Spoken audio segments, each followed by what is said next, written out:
जिन लोगों को injury, Burns, surgery या और कोई भी वजह से निशान या स्कार मार्क्स जो फॉर्म हुए हैं उसकी विजिबिलिटी को, उसके अपीयरेंस को कम करने के लिए स्कार रिविजन सर्जरी परफॉर्म की जाती है। ये सर्जरी के बहुत अलग अलग टेक्निक्स है, उनमें से एक टेक्निक जेड प्लास्टी सर्जरी है।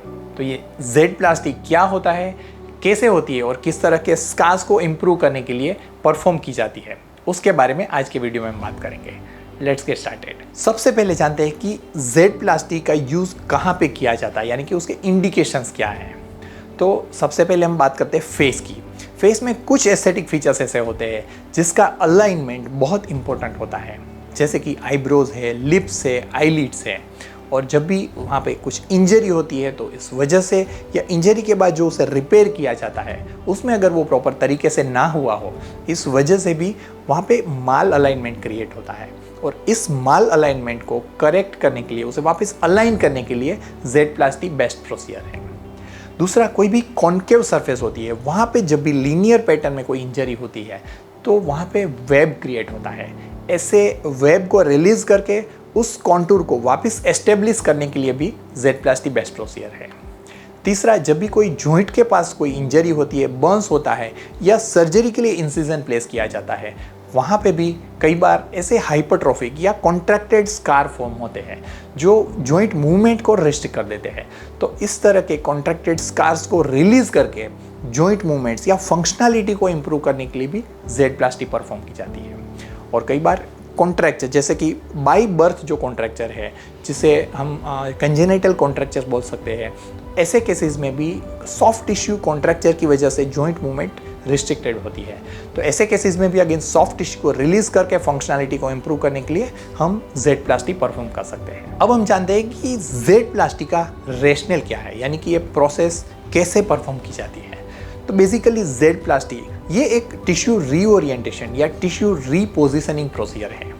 कई बार इंजरी के बाद, बर्न्स के बाद हमें लगता है कि जो टिश्यू का हीलिंग हुआ है वो इस तरह से रॉन्ग वे में हुआ है, या तो टिश्यू का जो सूचरिंग हुआ है, रिपेयरिंग हुआ है, वो इस तरह से रॉन्ग वे में हुआ है, इसलिए वो माल अलाइंड है और इसकी वजह से वहाँ पे स्कार की विजिबिलिटी ज़्यादा दिख रही है, या कई बार उसकी वजह से बॉडी पार्ट का फंक्शन है वो कॉम्प्रोमाइज़ हो रहा है, मूवमेंट्स रिस्ट्रिक्ट हो रही है।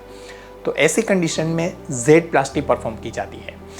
ये प्रोसीजर यूजुअली लोकल एनेस्थीसिया या जनरल एनेस्थीसिया या रीजनल एनेस्थीसिया में की जाती है, जिसमें ऐसी सॉफ्ट टिश्यूज़ या स्किन में फ्लैप क्रिएट किए जाते हैं। और ये फ्लैप्स ऐसे क्रिएट किए जाते हैं और उसे उसका ओरिएंटेशन इस तरह से चेंज किया जाता है ताकि जब उसे नई कंडीशन में, नई पोजीशन में जब उसे स्टिच किया जाए या रिपेयर किया जाए प्लास्टिक सर्जरी से, तो उसका जो रिज़ल्ट है वो स्कार मार्क जो आता है उसकी विजिबिलिटी काफ़ी कम हो जाती है, या पर्टिकुलर बॉडी पार्ट का फंक्शन जो कॉम्प्रोमाइज़ हुआ है उससे हम इम्प्रूव कर सकें। अब हम जानते हैं कि इस प्रोसीजर के बेनिफिट्स क्या हैं। दोस्तों, ये प्रोसीजर बहुत ही normal as a OPD procedure या as a day care procedure under local anaesthesia या रीजनल ब्लॉक में परफॉर्म की जा सकती है। इसमें कुछ ऐसे टिपिकल स्कार्स होते हैं जिससे हम इम्प्रूव कर सकते हैं, उसकी अपीयरेंस को इम्प्रूव कर सकते हैं, उसकी विजिबिलिटी को कम कर सकते हैं, या कुछ ऐसे की एस्थेटिक फीचर्स है जो इंजरी के बाद या बर्न्स के बाद जो माल अलाइन है उसके अलाइनमेंट को हम रिस्टोर करके आपके लुक को हम इम्प्रूव कर सकते हैं। और कुछ ऐसे फंक्शनल प्रॉब्लम्स है जिसमें मूवमेंट रिस्ट्रिक्शन है, तो ऐसे स्कार्स को हम रिलीज़ करके भी फंक्शनैलिटी को हम बेटर बना सकते हैं। लेकिन इसी के साथ इसके कुछ लिमिटेशंस भी है जिसे समझना ज़रूरी है। जैसे कि कोई भी प्रोसीजर दुनिया में ऐसी नहीं बनी है जो स्कार्स की विजिबिलिटी को नील कर सके, यानी कि जो आपके स्कार मार्क्स है उसकी विजिबिलिटी कोई भी प्रोसीजर के बाद रहती है, लेकिन वो विजिबिलिटी कम हो जाती है, उसका अपीयरेंस है वो इम्प्रूव होता है, लेकिन कभी भी वो आपके नॉर्मल स्किन के जैसा नहीं होता है। दूसरा, ये प्रोसीजर बहुत ही सर्जन डिपेंडेंट, स्किल डिपेंडेंट है, यानी कि इस प्रोसीजर में जो फ्लैप क्रिएशन है वो बहुत ही ट्रिकी प्रोसीजर है, और अगर वो बहुत प्रिसाइज वे में परफॉर्म किया जाता है तभी इस प्रोसीजर का बेस्ट रिजल्ट मिल सकता है। आई होप ये प्रोसीजर बहुत ही आपके लिए नई प्रोसीजर है और इसके बारे में जानने में आपको मज़ा आया होगा। लेकिन यहाँ पे एक चीज़ मैं ज़रूर कहना चाहूँगा कि कोई भी इंजरी हो या बर्न्स हो, उसके बाद जब भी प्राइमरीली आप प्लास्टिक सर्जन को कंसल्ट करते हैं, उसमें आप उनकी हेल्प लेते हैं और उसमें जब भी हीलिंग मिलता है और स्कार मार्क्स जो फॉर्म होते हैं उसकी विजिबिलिटी कम से कम होती है।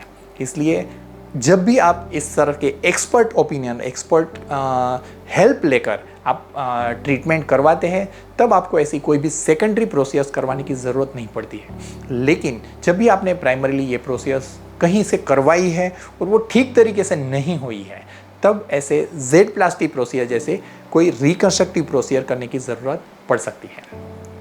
आई होप ये वीडियो आपको अच्छा लगा होगा, तो आपके फ्रेंड्स तक भी ये जरूर पहुंचाइए। Thank you for watching this video. I am doctor Siddharth Sakhiya, board certified cosmetic plastic surgeon, director of Celebri aesthetics and your aesthetic partner. Stay tuned till next video.